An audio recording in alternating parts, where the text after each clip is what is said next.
श्रीराम जय जय राम श्रीराम जय जय राम श्रीराम जय जय राम श्रीराम जय जय राम श्रीराम। नमस्कार। आज दिनांक 9 डिसेंबर। श्रीराम जय जय राम। अभिमान बाळगू नये, निंदा करू नये। श्रीराम जय जय राम श्रीराम जय जय राम। अभिमान बाळगू नये, निंदा करू नये। खरे पाहिले असता देहबुद्धीचा जोर व्हायला कारण म्हणजे आमचा अभिमान होय। अभिमानाने सगुण जाऊ लागले तर काय उपयोग? ज्ञानी आणि अज्ञानी यांच्यात मुख्य फरक म्हणजे ज्ञानी अभिमान टाकतात तर अज्ञानी लोक तो वाढवतात। अभिमानासारखा मोठा शत्रू नाही।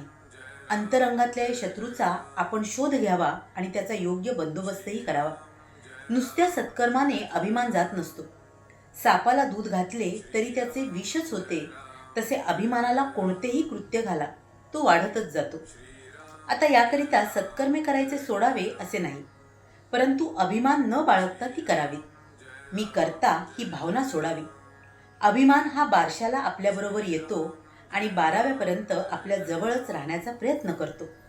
म्हणून नामरूपी अंकुशाच्या योगाने त्याला वेळीच हुसकावून लावणे आवश्यक आहे।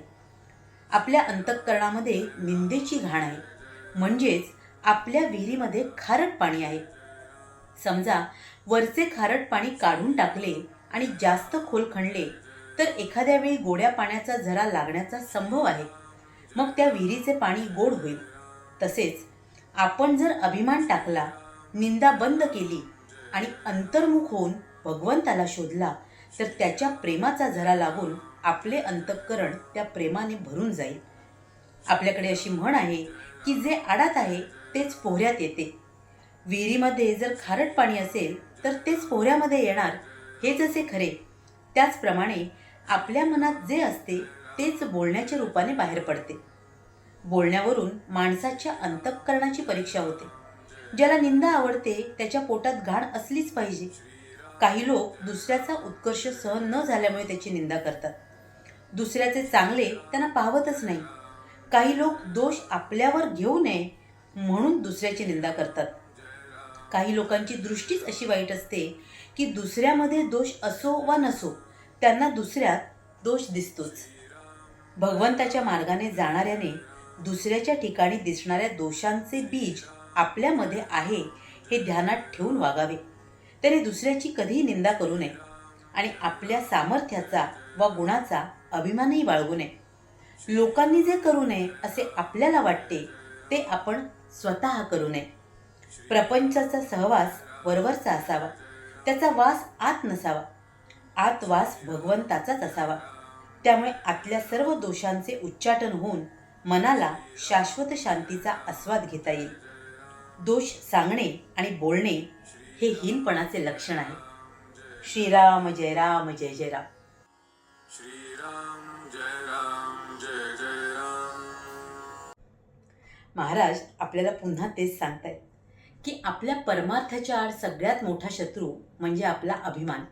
हा अभिमान आपण दूर सारला पाहिजे। जे काही घडतं आहे ते भगवंताच्या इच्छेने घडतं आहे हेच आपण मानणं, यावर विश्वास ठेवणं आवश्यक आहे। तसंच दुसऱ्याची कधीही निंदा करू नये, कारण यामुळे आपलीच प्रगती खुंटते।